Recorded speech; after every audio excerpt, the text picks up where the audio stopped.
The Battle of Emmotland Heights took place on the 27th of April 1810 during the Norrskalagen skirmishes, a series of clashes between British and French forces in contested Norrskalagen territory.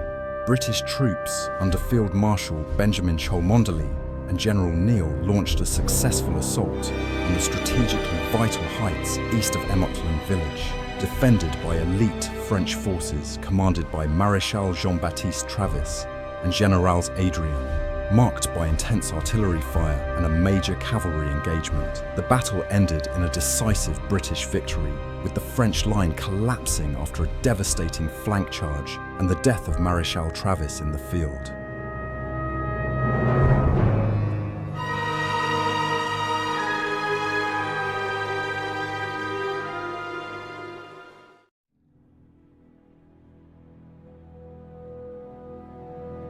The region of Norrskalagen, situated along the contested frontier between British-controlled Emmotland and French-occupied Eastern Territories, became a focal point for skirmishes as both powers vied for control of key terrain ahead of the spring campaigning season.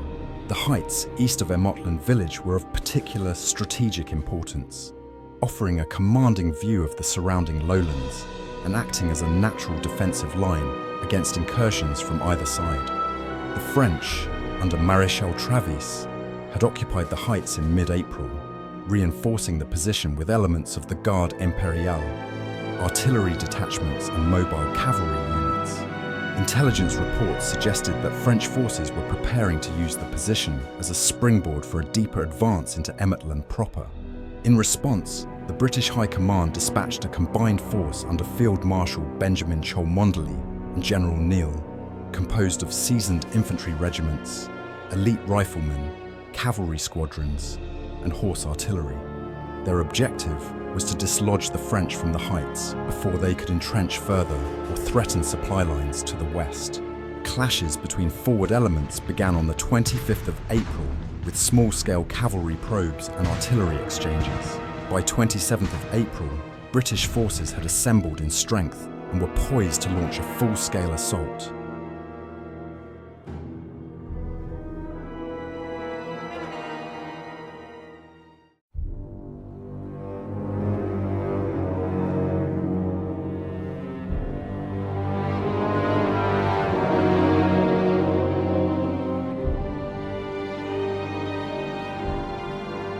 The French began the engagement with a strong artillery advantage, using well-positioned batteries from the horse artillery of the Imperial Guard and the Flancher Regiment d'Artillerie à Cheval to bombard advancing British infantry. Regiments such as the 1st Grenadier Guards, the 33rd Regiment of Foot, and the 28th North Gloucestershire Regiment of Foot took heavy casualties from sustained French fire. In the confusion and smoke of the gunfire, British infantry units advanced under partial concealment, exploiting visibility gaps to close the distance. The 95th Rifles, deployed as skirmishers on the flanks, found themselves in close proximity to an entire regiment of French grenadiers. Despite being heavily outnumbered, the riflemen held their position with remarkable discipline, taking almost no casualties. Using cover and terrain to their advantage, they harassed French infantry and even managed to pick off passing French cavalry, disrupting maneuvers and morale. The turning point came with a massive cavalry clash involving 11 French squadrons, including the Pont le Chasseur à Cheval and the 70 Regiment de Hussards, against 12 British squadrons, notably the 7th Queen's Own Hussars and the 6th Inniskilling Dragoons. The British cavalry ultimately prevailed, driving the French horsemen from the field and seizing the momentum. Capitalizing on this victory, British commanders launched a decisive flank charge on the French right, with infantry and cavalry converging in a coordinated assault. The French line collapsed under pressure, and in the ensuing chaos, Maréchal Travis was killed, leaving the French command structure in disarray.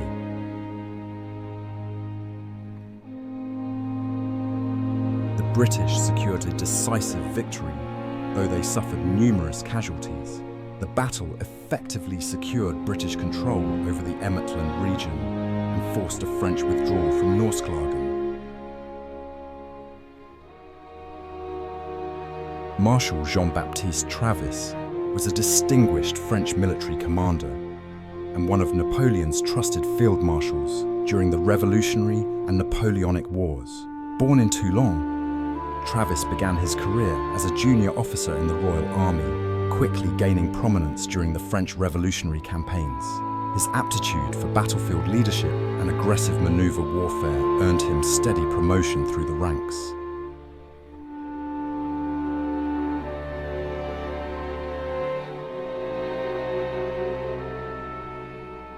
During the Battle of Emmotland Heights, Travis maintained a forward presence on the battlefield, directing troops under intense British pressure. As the French right flank began to collapse under a coordinated British flanking charge, Travis rode forward in an attempt to rally fleeing grenadiers and stabilize the line. During this, he was recorded as saying, Lève-toi et batte-toi, bon sang. J'ai vu des ivrognes plus courageux.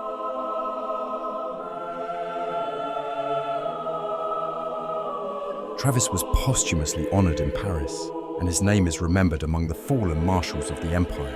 His leadership style, marked by frontline command and personal courage, earned him the enduring respect of both allies and adversaries.